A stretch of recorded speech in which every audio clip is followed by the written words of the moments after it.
అధికార Congress party MLA వ్యవహారం వివాదాస్పదమవుతుంది. Wardhannapet MLA నాగరాజుపై BC సంఘాలు, సామాజిక సంస్థల ప్రతినిధులు ఆగ్రహం వ్యక్తం చేస్తున్నారు. బీసీల నిరసన ర్యాలీలో సీఎం పాటలు, డీజే సౌండ్స్తో కార్యకర్తలతో చిందులేస్తూ ఎమ్మెల్యే ఊరేగింపు నిర్వహించారు. అయితే ఈ విషయంపై నిలదీసిన వ్యక్తితో జర్నలిస్టులపై ఫోన్లో తీవ్ర పదజాలంతో దూషించారు. బీసీ ఆత్మగౌరవాన్ని కాంగ్రెస్ సంబరాల వేదికగా మార్చారని బీసీ నేతలు విమర్శిస్తున్నారు. ఇప్పుడు ఈ వ్యవహారం వరంగల్ జిల్లాలో చర్చనీయాంశంగా మారింది. నేను కూడా వినడం జరిగింది. మరి నాగరాజు గారు ఆ విధంగా మాట్లాడడం అనేది మీకు కొంచెం బాధాకరంగా భావిస్తున్నాము. నిజంగా మరి ఆ యొక్క మేము క్లిప్లను కూడా చూడడం జరిగింది. అక్కడ ఒక కండువ కూడా, బీసీ కండువ అనే ఒక కండువ కూడా లేదు. అంతా కాంగ్రెస్ కండువలు వేసుకొని మరి ఇది ఒక పార్టీ ప్రోగ్రాం లెక్క చేసినారు. కాబట్టి దీన్ని మేము చాలా తీవ్రంగా ఖండిస్తున్నాము. ఖచ్చితంగా ఇది బీసీలను కొద్దిగా అవమానపరిచే విధంగానే ఉన్నది. కాబట్టి దీనిపైన బీసీ సంఘాలు వరంగల్లో బగ్గుమంటున్నాయి. ఇలాంటి చిన్న చిన్న చర్యలే అనుకుంటారు, కానీ ఇవి చాలా పెద్ద చర్యలు కూడా మేము దీన్ని భావిస్తున్నాము.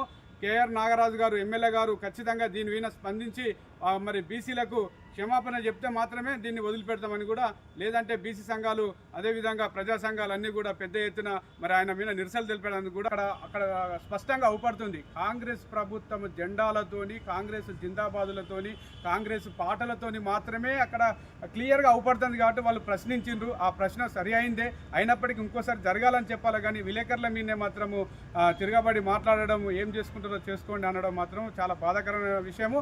దీన్ని కూడా ఖండిస్తున్నాం మేము. ఇప్పుడు ఇది మీరు ఈ బీసీ బంధుల అన్నకి ఇట్లా ఇది ఎట్లా అన్న మా ఆత్మగౌరవాన్ని దెబ్బకొట్టినట్టు కాకపోతే రేవంత్ రెడ్డి వీడియోలు పెట్టుకుని డ్యాన్సులు చేయడం ఏందన్నా? అంటే ఏ ఇబ్బంది కలిగింది?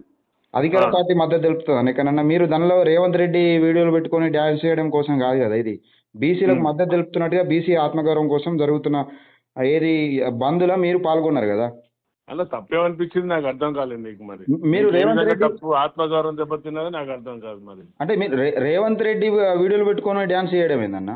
బీసీలను ఇప్పుడు ఇచ్చింది రేవంత్ రెడ్డి పార్టీ కాబట్టి 100% మేము పెట్టుకుంటాం. దానికి ఏమి ఇచ్చారు అన్న బీసీలకు? ఏమి ఇచ్చిందో తెలియదా? ఏమి ఇచ్చిర్రు ఒకసారి చెప్పండి అన్న. మీరు చెప్పు, నువ్వు ఏం ఇవ్వలేదు చెప్పరా? మీరు చెప్పండి అన్న, ఒకసారి చెప్పండి. మీరు రిజర్వేషన్లు ఇచ్చిరా 42%? ఎవరు? మీరు కాంగ్రెస్ పార్టీ ఇచ్చిందా? ఇప్పుడు ఏం చేసింది మరి? కాంగ్రెస్ పార్టీ ఇయ్యగానే కదా ఈ బంద్ కారు. ఇప్పుడు అధికార పార్టీ ఎవరన్నది ఇయ్యలేదని ఎక్కడిచ్చింది?